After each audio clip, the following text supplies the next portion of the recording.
Okay, so we're officially recording and we have officially started. So hello, everyone. We will give you a few minutes to roll in and get settled. As you're coming in, we will be taking some feedback and questions at the end. So please use your chat. Let me know if you'd like me to call on you. Usually I do give the name of the person who asked the question. If you don't want me to do this, then just put anonymous.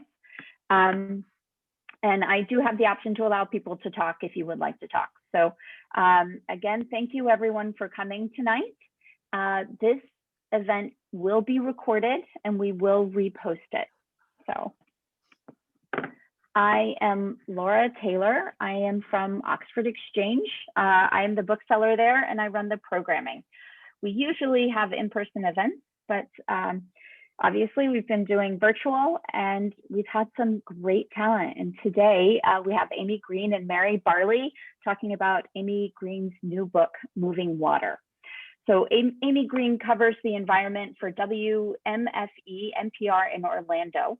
She's an award-winning journalist whose extensive reporting on the Everglades is featured in the book Moving Water, published by Johns Hopkins University Press, and podcast Drained, available wherever you get your podcasts. Amy's work has been heard on NPR and seen in People, Newsweek, the New York Times, the Christian Science Monitor, among many other publications. She began her career at the Associated Press in Nashville, Tennessee.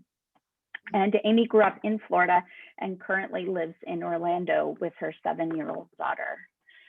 Joining us tonight with Amy is Mary Barley. She currently serves on the board of the Everglades Foundation, having served as vice chairperson from 2003 to 2012, and chairperson from 1995 to 2002, and is the chair of the Everglades Trust since 1995 to the present.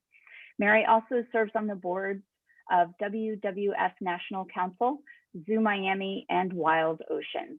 She formerly served on the National Parks Conservation Association, Atlantic Salmon Federation, Clean Water Action, Sierra Foundation, and Florida Keys History and Discovery Foundation, as well as many others. She's been designated an honorary Miss Kasuki, I may have said that wrong, an honorary conch, profiled in numerous magazines and newspapers, and included in 1999's Times Hero of the Planet. 2013 Women's History Month, she was recognized by Congressman Diaz-Balart in the U.S. Congressional Record. And in 2016, she was honored as Game Changer, Woman in Atlantic Salmon and Environmental Conservation, and was named by Influence magazine as one of the 100 most influential people in Florida politics. Welcome, Mary and Amy. I'll pass it on to you. How are you tonight? Doing great. Thank you so much for having us. And thank you everyone else for joining us. I'm Amy Green. I'm the author of Moving Water, and the Everglades is one of my favorite things to talk about. I just love it. I love learning about it. I love reading about it. I love going there and getting my feet wet. I just love it. And it is such a joy if I can just share a little bit of that with you and get you just a little excited about the Everglades. It just brings me a lot of joy. So thanks so much for joining us. And thank you, Mary Barley, for joining us. I just would like to go ahead and kick off the conversation by reading a short excerpt from my book, just from the introduction, which is just the very beginning of the book, just to kind of get the conversation going. At the heart of everything is the water. The water is brown, but not muddy. Perhaps this surprises you. Perhaps you imagined mud, thick, dense mud, stagnant, suck the shoe off your foot mud. Instead, the water is clear. Peer into it and you can see fish dart and turtles paddle. Often the water is described as tea-colored because, like tea, it's colored by leaves, most notably from cypress and pine trees. The water is cool, refreshing even on a hot day. It flows, an important fact for the Everglades. Sometimes the water is smooth as a mirror, reflecting the image of the verdant beauty surrounding it. Tall, leafy cypress trees, shorter, stouter pond apple trees. When this occurs, you do not peer into the water, but stand back and admire the impressionist painting the water has created. I once heard the famed photographer Clyde Butcher, known for his stark black and white images of Florida's wilderness, say he drinks the water right from the swamp. Imagine Santa Claus in the swamp, and you can imagine Butcher, water up to his wide girth, shirt sleeves cuffed at his elbows, brimmed hat shading his white beard. We've drank out of the swamp, and I'm still here, he said. I followed Butcher into the swamp, water reaching my hips. This is so cool, I said, but I did not drink the water. Moving water is tricky. By this, I mean the feat of relocating water from one place to another, shortening, straightening rivers, draining lakes into the sea. The engineering is easy. We've done that for 2 centuries. But moving water is more complex than the fundamental task of disposing of it to make space for new homes and ignite a housing and agricultural boom, which is what early Floridians envisioned for South Florida and what they got. Moving water sends a cascade of consequences throughout an ecosystem as unique and diverse as the Everglades, some anticipated and some not. When the old Ingraham Highway opened in the early 1920s, it was the first to give Ford Model Ts access to the fishing village of Flamingo on Florida Bay near the peninsula's southernmost tip. Hunters and moonshiners used the highway during the dry season as a route into the Everglades. During the rainy season, the highway was often impassable.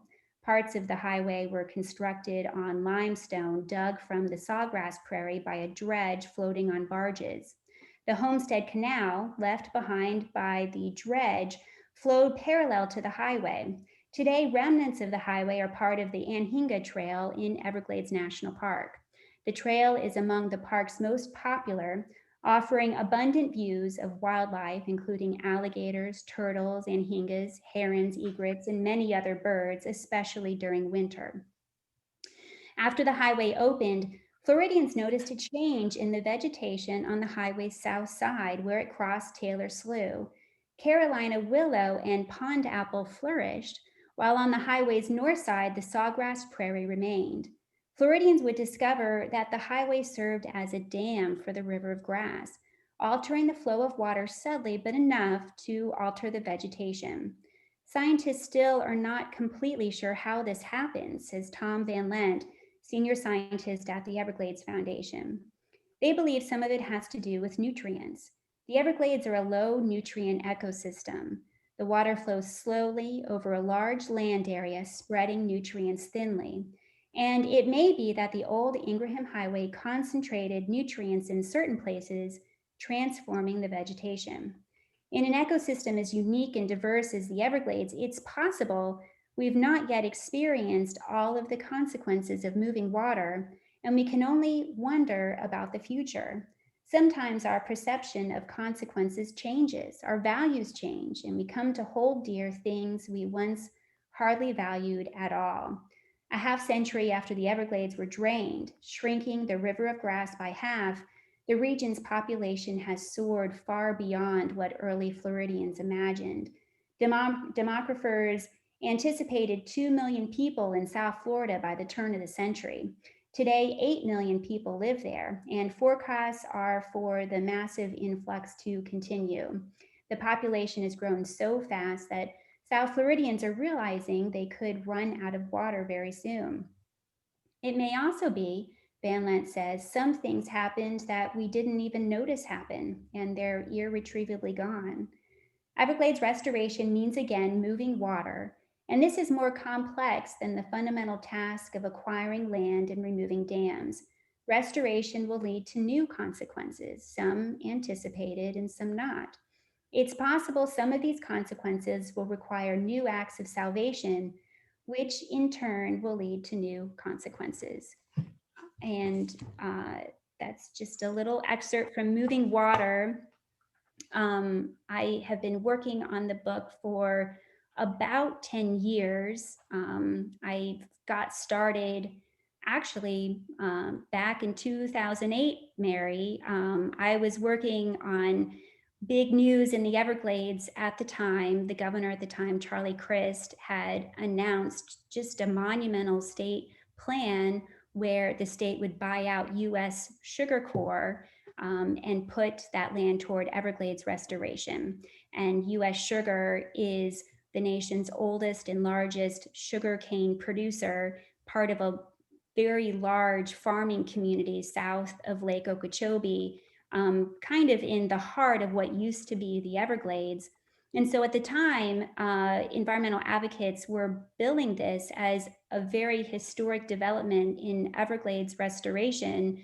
And so I started working on an article for Newsweek magazine about this and about the Everglades Foundation, which is Mary Barley's organization. And the Everglades Foundation was very deeply involved in the negotiations in this deal. And so I called Mary Barley and talked with her, and she told me how the Everglades Foundation got started, which was basically her own biographical story. And so immediately I was fascinated by this story. And so I drove down to Islamorada, which is where Mary Barley lives, and did a personality profile on Mary for the Christian Science Monitor. And the story just always stuck with me. I could immediately see that Mary had lived an extraordinary life and a very important life in Florida history. And so a few years later, I called Mary and I asked whether she would be interested in me writing a book about her life. And she said yes. And Mary, I wonder, why did you say yes, and do you regret it? Well, really, truly, I'm still amazed. I'm amazed that you found my story would be interesting enough for a book. And I'm honored that you decided to do it. It's a bit terrifying and it's a very overwhelming, I must say, because there are a lot of people who really deserve recognition for Everglades restoration. And so saying, taking me and putting me out there as their front person it's sort of mind-boggling to think that I have a book about me out there being read, being sold already. And Amy, thank you so much for taking Everglades to a whole new genre and for a whole new way that the public can look at it and see how we all got started and why they should care and be interested, because it's an important part of Florida. And it's, how Everglades goes our whole life in Florida. There's just no doubt about it. Well, Moving Water is the first book to tell the story of George and Mary Barley, who may be the most influential Everglades advocates you've never heard of. We all are very familiar with advocates for the Everglades like Marjorie Stoneman Douglas, the very famous activist and journalist who coined the phrase River of Grass. Back in the early 90s, George Barley was an extraordinarily influential activist for the Everglades, in Everglades politics, in policy. His stature probably on a level close to the Secretary of the Interior at the time. He was just a dynamo on the Everglades, just extraordinarily focused on the issue. And he died very tragically and suddenly in a plane crash in 1995. He was on his way to meet with the Army Corps of Engineers in Jacksonville, and his plane crashed and he died. And within weeks, Mary Barley took up her husband's cause, and today is herself a very influential activist in the Everglades. The Everglades Foundation and Everglades Trust are her organizations. And you may remember the Everglades Trust gave a very critical endorsement to Governor Ron DeSantis in 2018 that helped lead to his election as governor. Um, Mary Barley, I wonder if you could talk a little bit um, about your experience with the book. There may be some people listening who are interested in writing about their own lives. There may be people who are interested in writing family histories for younger generations and their families. I wonder if you could talk a little bit about your experience with this project and maybe some things that you found helpful or insightful that might be helpful to other people. Well, I think, first of all, you want to make sure that whoever you decide is going to write your story is trustworthy, and you have a lot of confidence in them. And what Amy did is she condensed years and years of advocacy into a very frank look back. And so when you're thinking about doing anything, make sure I had boxes and boxes of information, not just from my files, but from our lobbyist files and other people who sent me things that Amy had to go through. I don't know how she did it, because if you could see them, you would be wondering how she ever put this book together. And so if you want somebody and you think, and it's not just whether you think that your life is interesting, because a lot of other people will be the deciders of that. And so you should set down the things that are important in your life. What made you do what you wanted to do? Why did I do it? That's how I coped. And that was my medicine because of George's death. That's how I lived and got through for many years. And so for me, it was a healing process. As much as I loved the Everglades, I also loved my husband. And so between those two, it was how I moved forward. And Amy's book and her interest in it helped me see a lot of things that, you put in the back of your mind and you don't think about. So from that standpoint, thank you, Amy. It's been a pleasure. Well, it's been a gift for me, as you know, Mary. And, you mentioned those boxes of personal records. I mean, for me, as an environmental journalist in Florida, it was just a treasure trove. I mean, it was just, beyond fascinating. I mean, I can remember going through these papers, and there was a news release in there from the early 90s announcing that Marjory Stoneman Douglas was wanting her name taken off some legislation out of protest of the state legislation that she and many other environmental advocates felt, the legislation that became the Everglades Forever Act, which many felt at the time was not going far enough for the Everglades. And so I just, going through those boxes was such a gift. And so I would just add, for others who may be interested in taking on a project like this, hanging on to details like that. Details are what bring a story to life. And whether it's personal records, whether it's journaling, it doesn't matter if the story flows, is flowing chronologically, just jotting down those memories as they are kind of occurring to you in real time. And you can always go back later and pull it all together as a cohesive story. But those were the details that I felt really brought the story to life and were just, so fascinating for me to go through. I wanted to ask you too, Mary, about Everglades restoration. You to say that you hit the ground running in 1996 would be putting it lightly. Mary engaged in a political campaign for a ballot initiative in 96 that was aimed at taxing sugar growers to raise money for Everglades restoration. And sugar farmers bitterly fought this measure. And at the time, this was the most expensive political campaign in Florida history. President Bill Clinton was running for re-election, and so his campaign grabbed this political football in the swing state of Florida and kind of ran with it. And I just wondered if you could talk a little bit about that experience and how does it compare to where we're at with Everglades restoration today? How are things different? How are things the same? Well, we got started with the ballot initiative because this act that you were just talking about that Marjorie took her name off of was because there was a lawsuit and they settled it. And what they did, instead of fining the polluters, they fined all the innocent taxpayers of Florida. And so we all ended up paying for their pollution.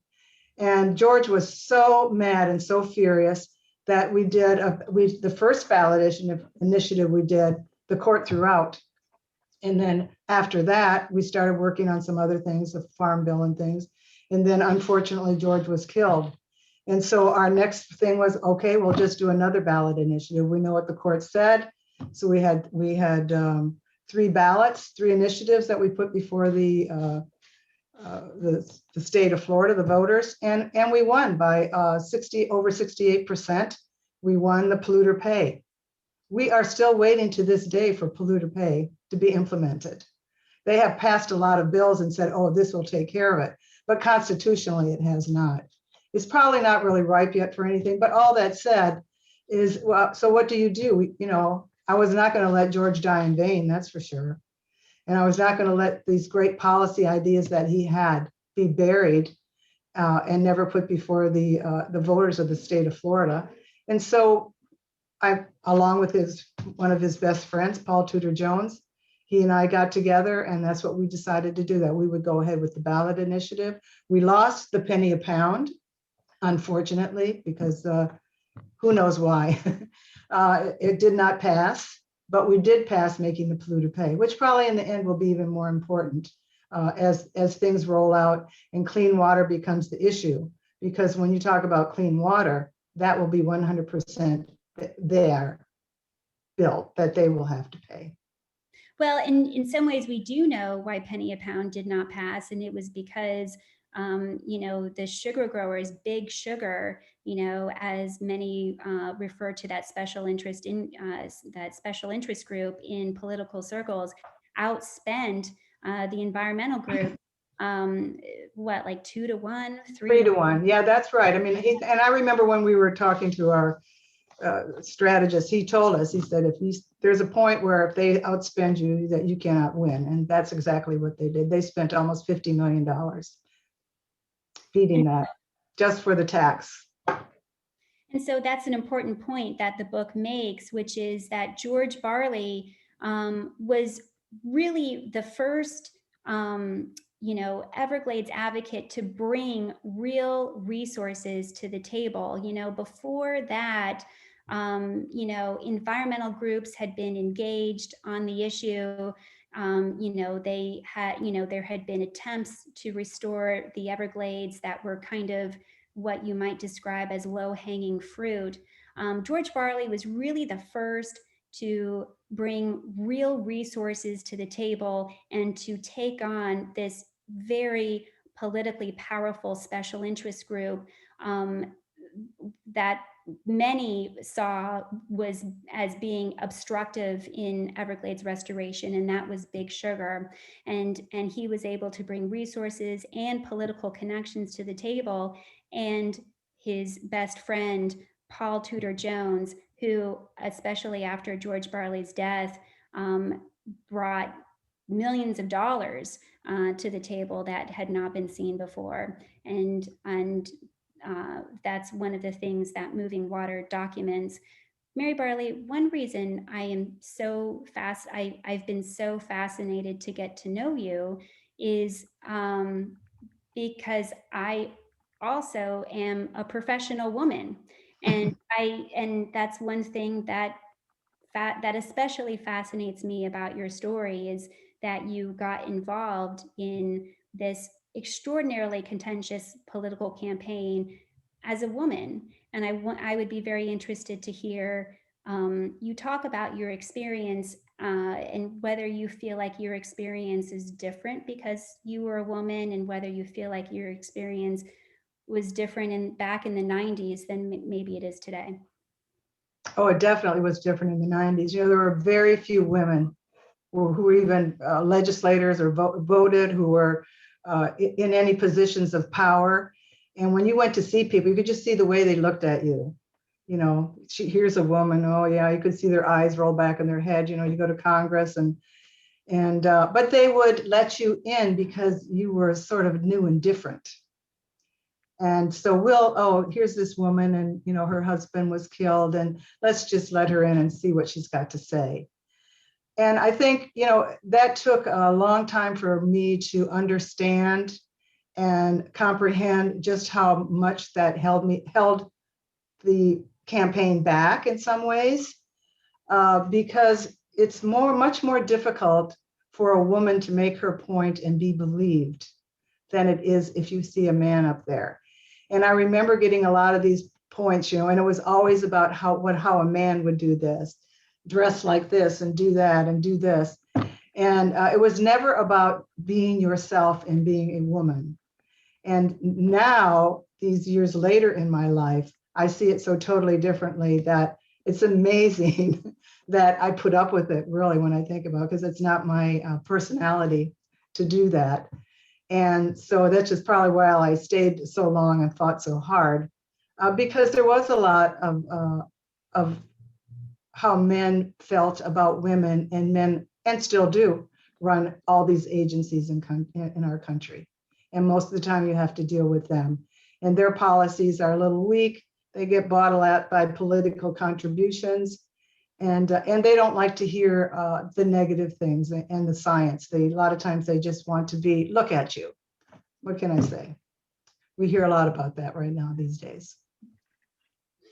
Well, and another thing that fascinates me about the story, Mary, is just the intensity that you and George brought to the issue. I mean, in going through those boxes, I mean, like, I thought I was obsessed with the Everglades, and like George, like, he just amassed, you know, just volumes of documents, you know, huge, like 3-inch binders of documents, you know, documenting what he believed was, you know, government corruption by Big Sugar.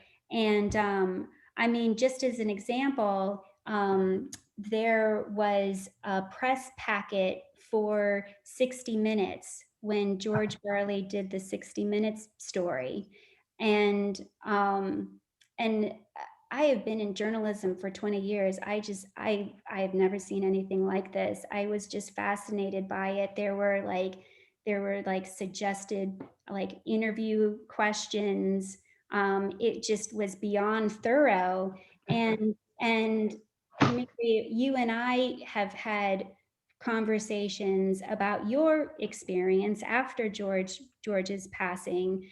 You know, with, you know, some of the nation's highest leaders. You know, you've been in the Oval Office with former President Bill Clinton, and you've talked to me about how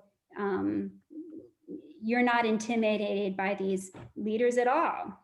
And I was always very fascinated.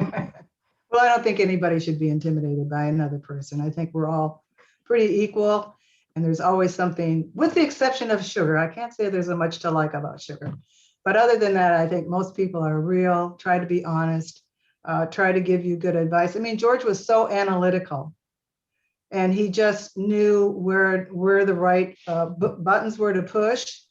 He had no fear in doing it, which was, you know, what I admire maybe more than anything about him. And so from that, you know, you have, then where was I? You know, I never was really much impressed by money or position. I think, again, it's what can you do for the Everglades? And if you're the right person, I'm going to talk to you. I'm going to be honest with you. I think I know, I studied a lot. I learned a lot. I follow the science. And I don't try and bring gobbledygook like Sugar does. You know, all we do is try and tell you, here's the real issues. Here's why you should do it. Here's why it makes sense. Here's the economic side. Here's the environmental side. And, but you know what? It's what still amazes me, even 20, 25 years later, is money still runs a lot of it. It's sad. It's very sad. We give them a subsidy And in turn, they turn around and pay our politicians to do what they want them to do. It's not right. And someday I hope it's corrected. Well, I would love for this to be a very informal conversation. If anyone has any questions, feel free to write them there in the chat. And I'm keeping an eye on the chat here in real time as we're speaking. And, we're happy to discuss whatever questions you might have. I can see my daughter, Rebecca, typing a few things there in the chat. Hi, Rebecca. I'm so glad you're listening. But feel free to type in any questions that you have, and we're happy to talk about them. Let's talk about the scope of Everglades restoration. I mean, to say that this thing is massive would be putting it lightly. There are 68 projects. Each project by itself is massive. There's one project to build a reservoir south of Lake Okeechobee, which may be one of the most contentious projects that's been a part of Everglades restoration. Earlier plans were for that reservoir to be the largest of its kind in the world. Man-made wetlands or marshes are under construction south of Lake Okeechobee. And these wetlands are designed to filter the water of the Everglades, filter the water of pollutants. And these wetlands are larger than anything we've seen anywhere else in the world. There was an idea to store water in a vast underground subterranean reservoir. So that's one of the things that I find fascinating about the Everglades, is that just the scope of this thing stretches the imagination. Well, that's true, Amy. It's a really bold and audacious plan. And so that's why we have to stay on top of it at all times. And of course, things are changing. We have climate change. You have to filter in and figure out how does that affect some of the plans that you've made. And of course, as science becomes, you delve into it more, there are things that have to be moved around. Well, that doesn't work there. Now we have modeling, which we really didn't have at a level way so far above what we had in the 90s when we were talking about this plan and putting it together. So those are the things. And I think one of the smart things about the bill that was passed was there was a clause in there that you could change these plans as more and more information became available. And that's been important. And the thing about the reservoir is, why is that contentious? Because that's in the sugarlands.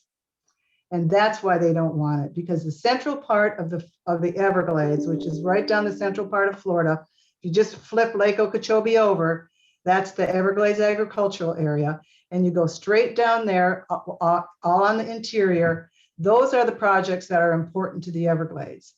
And those are the projects that we still have to get finished. We've done quite well with the Tamiami Trail now, which was a big dam. And we have done a lot with stormwater treatment areas, which is where we flow water and clean it. Now we need to store water so that we can have water for the Everglades, because what they don't want to do, what they've done actually, is they've taken Lake Okeechobee and used it as their water supply. And the rest of us have to beg and plead to get a drop out of it. And when they don't want it, they shunt it out to the East Coast and the West Coast, and then their estuaries are destroyed. And we have to stop that now. It's time for a change. And the change will be what the Everglades restoration can do to save these great estuaries that we have in the state of Florida. We have a question here. Hi, we were wondering how many square miles the Everglades are. Do you remember? I want to say 7,000. Is that right?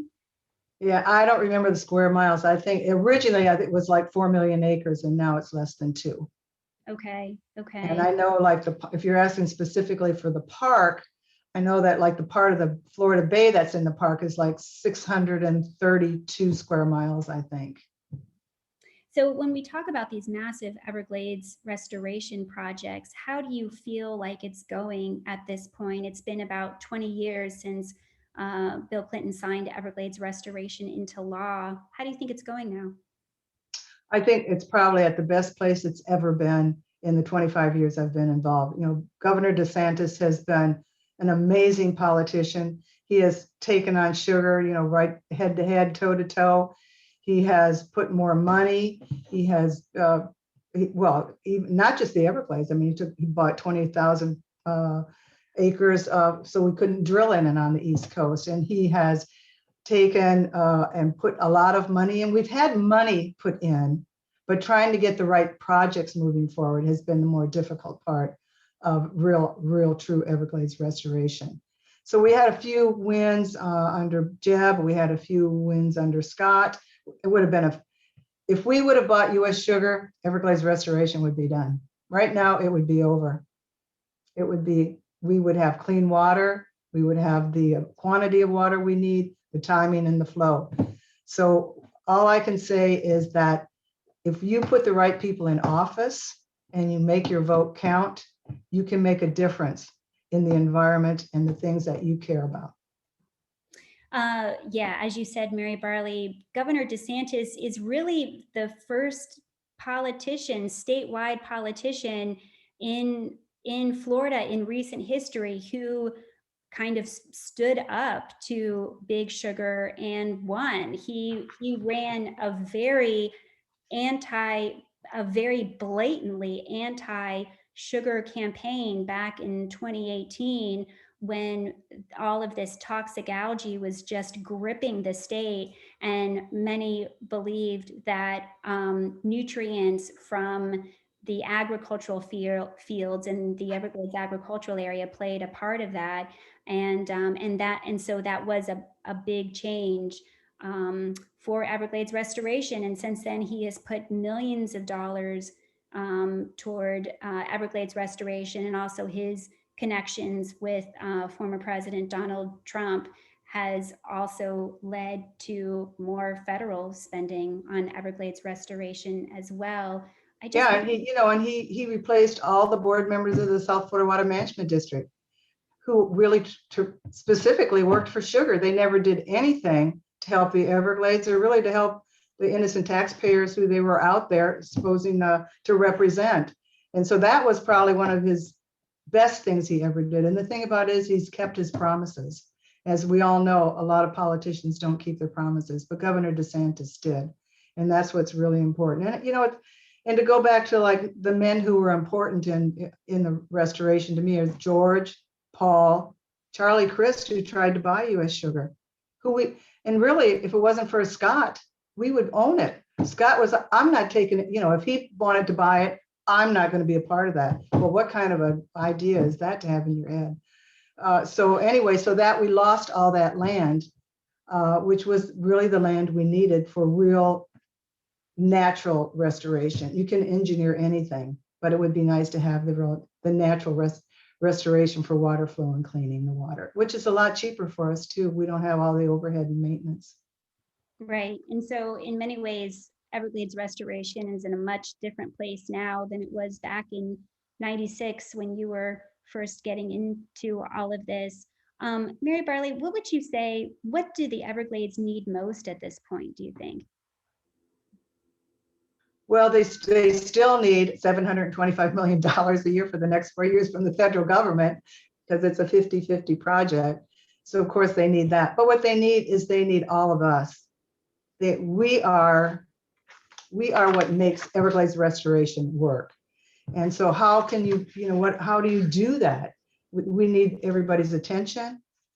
We need you to commit every day or as many days as you can. We need you to know the issues because the buck stops with us. And we are what determines, like somebody like Ron DeSantis. He won without them, so he knows that he can do what needs to be done and what's right. And that's how we do it, and that's how you do it. We need your voice and we need your vote because critters and trees and birds and water, they don't have a voice, and so you're their only hope. And I look to the public to be the real winners and movers and shakers. I just would add to that, the Everglades need water, right? That's kind of the biggest problem of Everglades restoration, which is that the Everglades need just a vast amount of fresh water. But it has to be clean, Amy.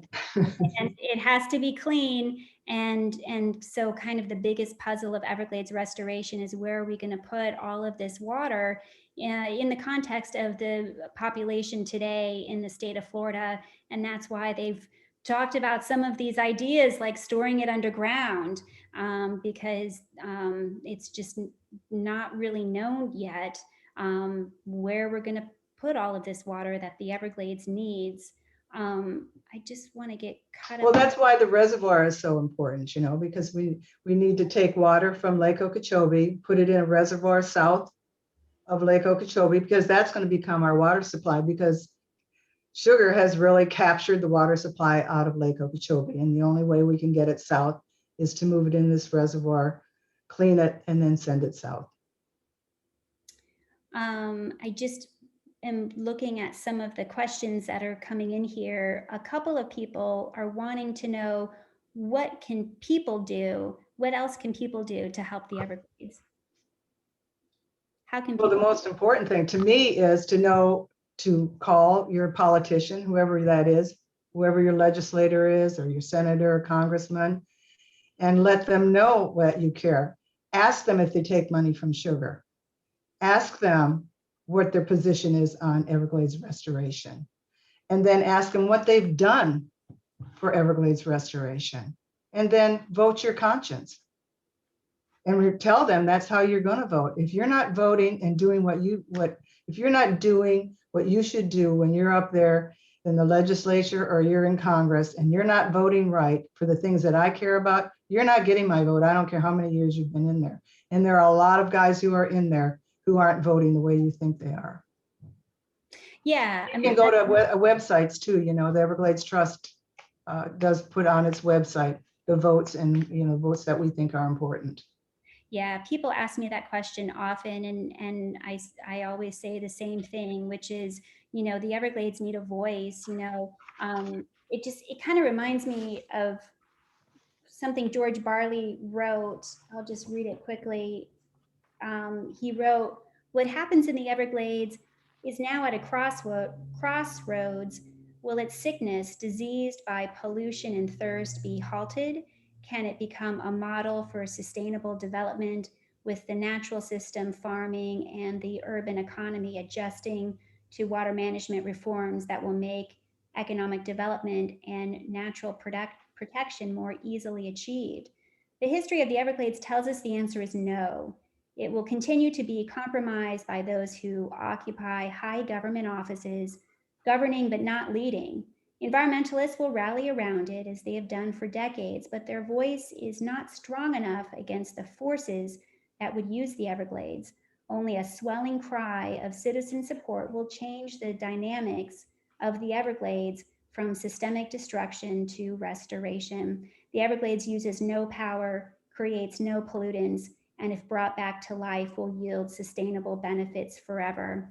So, the history of the Everglades is one of plunder, going back a century or more. There were various attempts at drainage, and then beginning in the 1950s or 1960s, there was, at the time, this a similarly massive effort to kind of drain and kind of take control of the Everglades after a series of hurricanes had been extraordinarily destructive and killed like 2,000 people.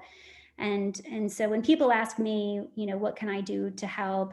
As Mary said, reach out to your political leaders, support candidates that are doing good work for the environment in Everglades, and support organizations like the Everglades Foundation, the Everglades Trust. Audubon is another organization that's doing a lot, and support those organizations that are engaged on these issues. Yeah, there's a lot of really great ones. And also, you can follow the science. If you follow the science, you can see, and it's pretty obvious how the water flows, how it should flow, where it should flow, the timing that it should have, and your favorite fishing spot, or your favorite place for photography, or where you go kayaking. All these things are important, and that's why the Everglades is important. And it's an ecosystem, and It's the world's largest ecosystem restoration. And so we are the model now for almost every ecosystem. Well, I think not just it, we are the model for the restoration of ecosystems worldwide. And because of that, we are not going to allow us to be taken over. We are going to win this battle, and we are going to become the most wonderful restoration that's ever been on this earth. And that's, what can I say? And there's no reason why we can't. We have all the science we need to make that happen. I'm seeing a couple questions here on Big Sugar, and we have talked a little bit already about the DeSantis administration and how that issue is in a different place now in some ways than it was years ago when Everglades restoration was just getting off the ground. Is there anything else you would like to add on that, Mary Barley? One of the questions, how do you explain the game sugar plays to exploit our politics and officials to keep the EAA the way they wanted? Well, I think that's very easy. They get a subsidy, and that subsidy is a guaranteed profit. And if you had a guaranteed profit, you would do everything you can to make sure you keep it. And they have 450,000 acres of sugarcane in the EAA, and they make a huge amount of money. We subsidize their flood control. We subsidize their water. So they have one heck of a business. Wouldn't we all like to have that, where we knew we could make a profit and never, ever have to worry about going bankrupt? Another question here about pythons as a major threat to wildlife species. Mary Barley, can you talk a little bit about pythons and the kind of work that is underway on pythons and other invasive plant and animal species in the Everglades? Well, obviously we're in a subtropical area, so we have lots and lots of invasives. I have never heard Steve say that, so I can't talk to that. I don't know. I know that they have definitely been a threat to all the I think rabbits and some of the smaller things that live in the Everglades. But I don't know that they're worse than sugar, because if you don't have the water flow, which is so important to the food chain, that for gators and all the birds and all the other things that live there, and the timing, which is really one of the most important parts of the water flow, so I'm not really answering your question, because honestly, I don't know the answer to the python side of it. I mean, I think they're doing some great things by paying people to go out there and bring it back, and we'll give you money for bringing the python in. And I think it's been very successful. And it's one of the things I said from 20 years ago: if you want to get rid of something, just put humans on it, because they know how to do it. There's another question here. How has climate change affected the Everglades and Everglades restoration? And to me, this is another kind of fascinating narrative in Everglades restoration. We had a report from the National Academies of Sciences back in 2016, 2018 or so, pointing out that Everglades restoration was based on historical trends, historical ecological trends in the Everglades, and pointing out that our climate is changing, and it is changing progressively more rapidly. And so the National Academies of Sciences called for what they described as a mid-course assessment, so that Everglades restoration could account for climate change. Mary, in what ways are we seeing signs of climate change in the Everglades already? Well, when the Everglades dry out, that is a huge carbon release. And of course, fires are. And if it's run correctly and it has water like it's supposed to be, the river of grass, that's a carbon sink. And so it's probably one of the greatest ones in the world, really, because it's how many acres do you find where you can, millions of acres that do that. And so we also have seagrasses, which are affected by this water flow if they don't get all the way down into the Gulf South and Florida Bay. Seagrasses are a carbon sink, mangroves are a carbon sink. So there's lots of reasons to restore the Everglades, especially the central part, because it could sequester. I've forgotten how much it is now, but it's like how many cars in all of Florida or something for a year in a day or something. The carbon sink is so significant in the Everglades. And so those are the kind of things as we move forward. Like I said, we're going to be a model for why you should restore these incredible wetlands. They are important to the planet and they are important to us as human beings in our health. And certainly COVID has shown us that we need to treat the planet and our critters better than we have. And we need to have a new dynamic on how we do that. Yeah, in addition to moving water, I did with WMFE and the Florida Center for Investigative Reporting, I did a podcast on Everglades restoration called Drained, and it was released in December, and it examined the progress on Everglades restoration since it became law back in December 2000. And one of the things we looked at was climate change, and we looked at how there are places in the Everglades that are literally collapsing as saltwater intrusion creeps into freshwater marshes. It causes those freshwater marshes to collapse, and you're seeing land loss in the Everglades at a rate that's occurring faster than what we're seeing in Louisiana. And this is important, for obvious reasons. You don't want land loss, but also, the Everglades acts as an important buffer, when hurricanes come ashore, preventing destructions more inland. And so that's another example of what we're seeing. And I see somebody answered the question for us. Did you see that? The Yes, amount of carbon. Seeing that now. I was trying to go back to an earlier question about 10 parts per billion. In the chapter, The Politics of Science refers to 10 parts per billion as the threshold for acceptable phosphorus content. Mary said her foundation and trust have always underscored science, but she also concedes science is not political science, which may have more impact on legislative outcome. But I did not concede that. I said to vote, know what your political people are doing, because political science, to me, may be one of the most important parts of Everglades restoration.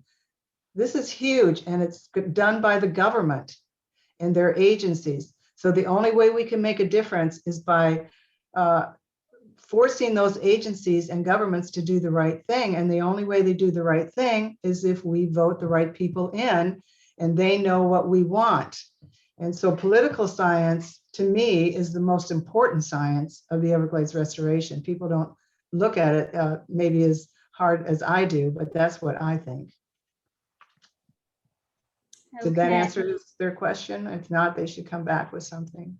Okay. What other issues are we seeing come up in the questions?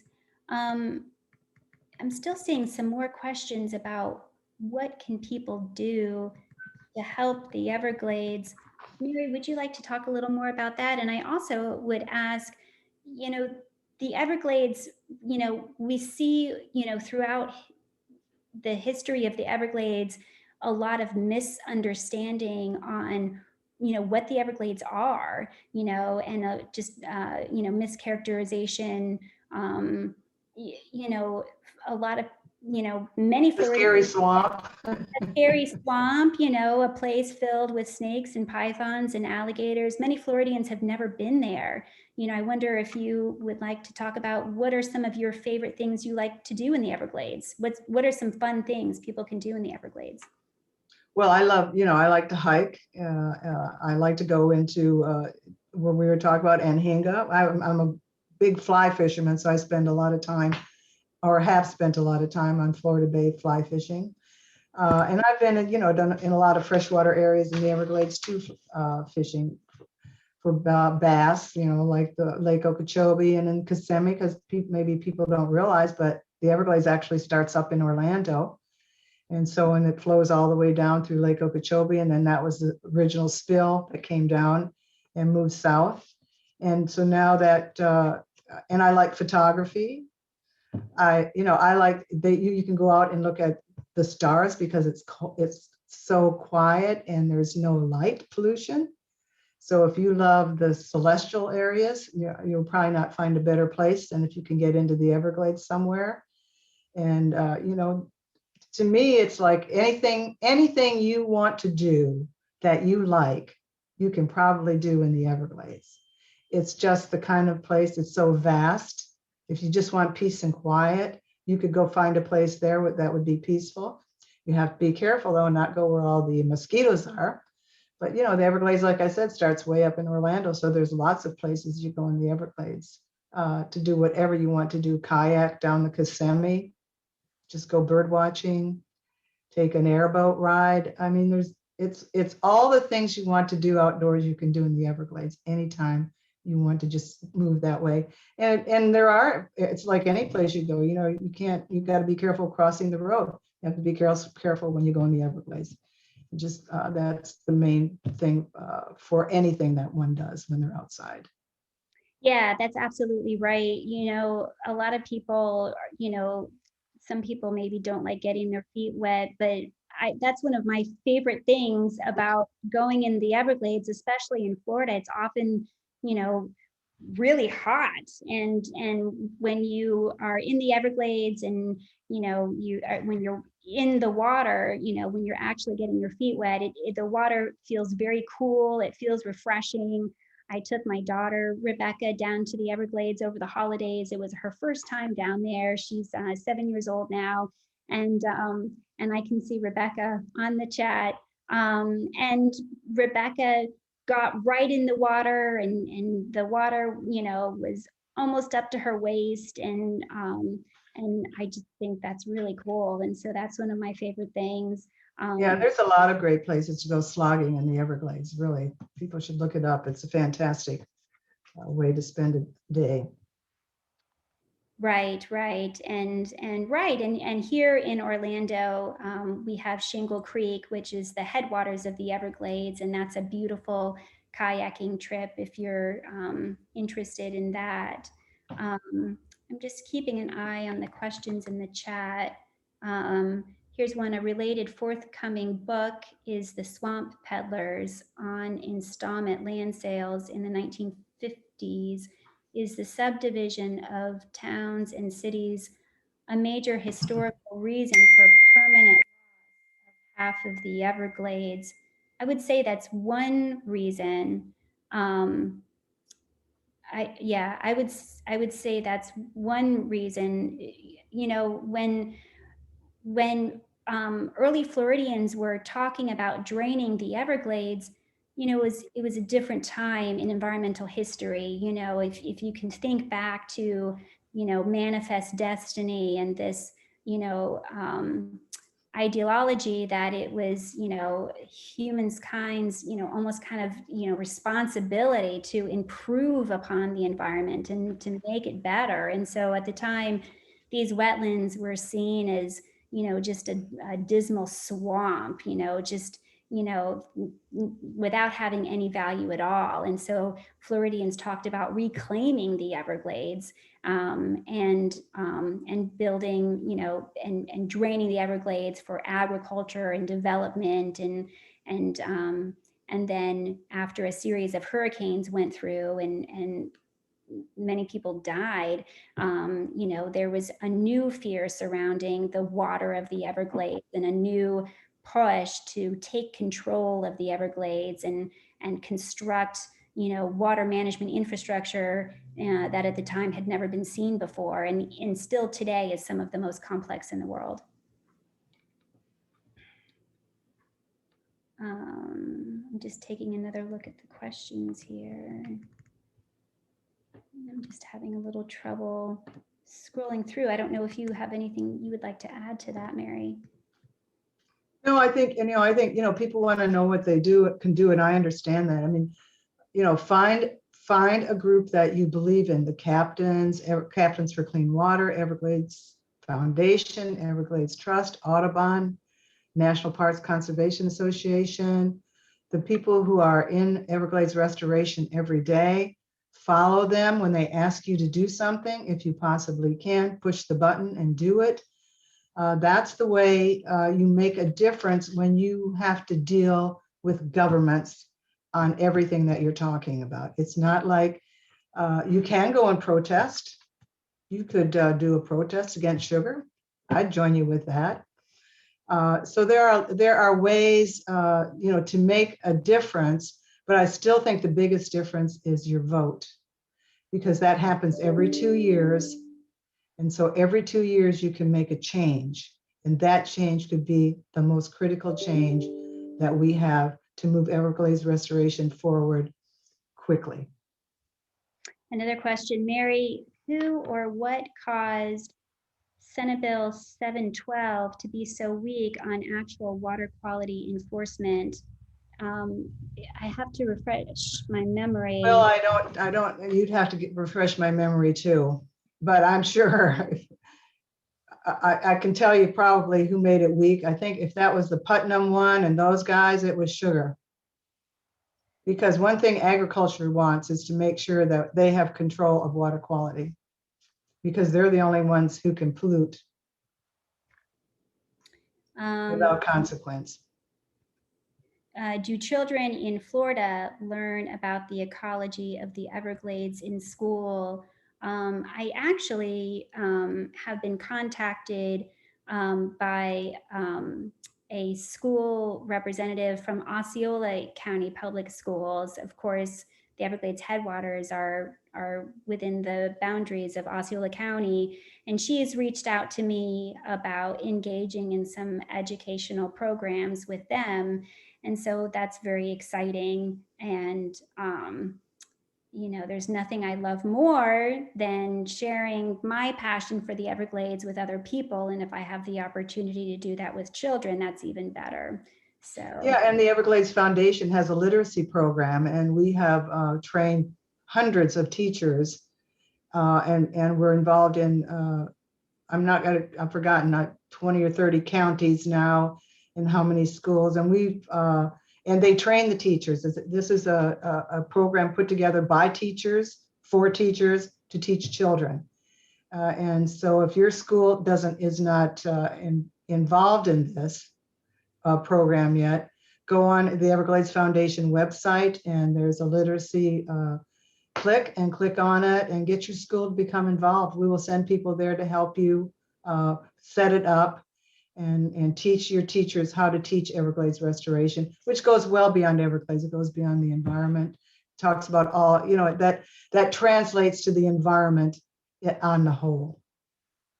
I apologize. I've been monitoring the chat, and I just discovered that there are also questions in the Q&A segment of Zoom here. Here's a question from Christine Ball, who says, Mary Barley, you have been and still are an amazing environmentalist and advocate for our America's Everglades. Are there other similar or comparable wetlands in the world? Are any of them as threatened as much as our Everglades? What is your prognosis for the health of America's Everglades? I feel very, very positive about America's Everglades. I am worried. I'm worried about the Amazon. We all know what's happening in the Amazon, which is probably the most important wetland on the planet. And so all these things that we hear about, we need to take an interest in them in any way that we possibly can, because what we're showing through the Everglades in our restoration projects is that they can be saved, they can be protected, and we can have a restoration that is meaningful to the planet. Another question from Christine Ball. How many jobs are dependent on the health of the Everglades? Oh, hundreds of thousands of jobs, because water is Florida's tourism is our main industry. You can't live without water. And so Everglades is the water supply for more than, now it's 9 million people in South Florida. Thanks, Chris. Another question, Mary, how do you feel about the makeup of the current Florida legislature? Is the foundation making any new promising inroads? Yeah, I think we are. I think we still have some problems. You know, we have a Senate president who isn't quite with us. He's kind of like a little sugar boy. Um, but, you know, eventually he'll be gone too. So that's how I look at it. We can get through this. We'll get through. We've gotten through many administrations. And if we have to get through one more to get to the next step on the ladder, we'll do it. And we have done it. And I can promise everybody on this call who's listening that we will get it done and we will not be set aside. And we will never give up. A question here from Mike Connor, Indian River Keeper. Hello, Mary. Would you agree that the sugar industry has no right whatsoever to use publicly paid for STAs for their runoff? Absolutely. That's what the polluter pays says. That's what our Constitution says. The Florida Constitution says they have to pay to clean up their own water. Okay, so we already answered that question. Are there any questions in here that we've missed? Is the big reservoir that is being discussed needed to hold the water that would normally be shunted to either the east or west coast during high water periods? It seems as if you are saying that as long as Big Sugar is in the way, none of the restoration efforts upstream, meaning the Kissimmee, will actually benefit the Everglades. No, I don't really mean to say that. I mean, the reservoir is in the Everglades agricultural area, but it's at the southern end, and it will help the east and west coast high water periods by what the science says 50 to 58%, which is very significant. Of course, it's not 100%, but there'll be other ways to help those percentages come down, and hopefully we won't have these algae blooms.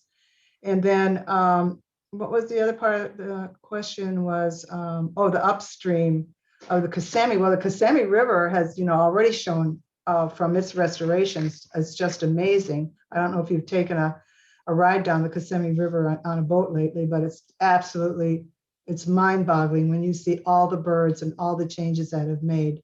And you know, every little increment of restoration is important and every project is important. It's just getting them to finish the projects so that we can have real restoration. And of course, what the Kissimmee does is it helps cleaner water coming into Lake Okeechobee, so it doesn't have to be as dirty. And then when it picks up more pollution from the sugar industry, so it's a balance between all of the watershed out there and trying to make it work in a new and engineered way. Unfortunately, it's not going to be natural. The Kissimmee River is one of the biggest success stories probably of Everglades restoration. This is a project that is very near to completion, and already you're seeing wading bird populations come back.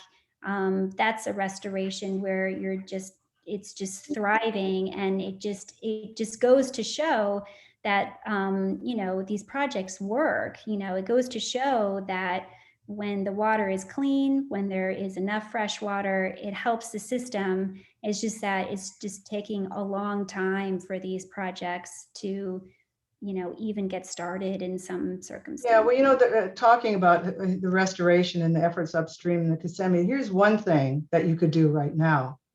There's an aquifer storage and recovery bill working through the legislature, which is not good for Everglades restoration. And it's being pushed by almost everybody who's on this call, or by their legislature. There are very few who are not doing the right thing. And there's a way that you can make a difference right now, today. Pollution levels in the water pouring into the lake from Kissimmee is still 4 times higher than DEP says is safe, referring to Lake Okeechobee there. Right. And yeah, I think most everyone would agree that maybe second to water storage, Lake Okeechobee is one of the other really hard problems of Everglades restoration. It's a lake that's been altered drastically. You know, as Mary mentioned, the water used to flow naturally over the lake's southern brim, and now there's a dike there that, you know, prevents that from happening. You know, that will never happen again. There's a lot of residual pollution in the lake, and that's an issue we'll be working on for a long time, I expect. Yeah, don't be discouraged. Whatever you do, everybody on here, don't be discouraged. It's because we can win, and we just have to stick by the science, and we will make a difference. And we'll make a difference because you help us. I'm not too sure. Don't forget to read her book. You'll find out a lot more about how we got here. I'm not too sure what this Okeechobee since the 50s has served as a a sump pump. It must be a sump pump, not a filter. Right. Well, once you make something a reservoir and you put in your ditch and dike it, it can't clean itself. So all its pollution and dirt stays in there, goes to the bottom, and the hurricanes come or anything happens. It's a complicated system, and probably we've given you so much more information, your head is spinning. And, you know, try and keep it simple. It's, you know, send the water south. That's a simple talk, and that's how Everglades restoration will be successful, by sending the water south, and that's what we're working on. Those are the projects that we want finished, to send the water south. All right. I'm not seeing any other immediate questions, I don't think. I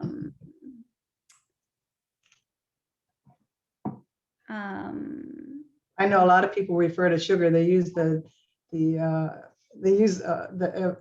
Lake Okeechobee as their toilet. And that's how you have to look at it.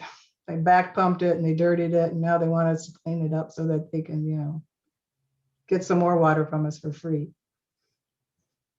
Well, I want to say thanks again to everyone who has joined in and made this a great event. And if you have any further questions, you know, feel free to reach out to me or Mary Barley, and I would love to talk with you further.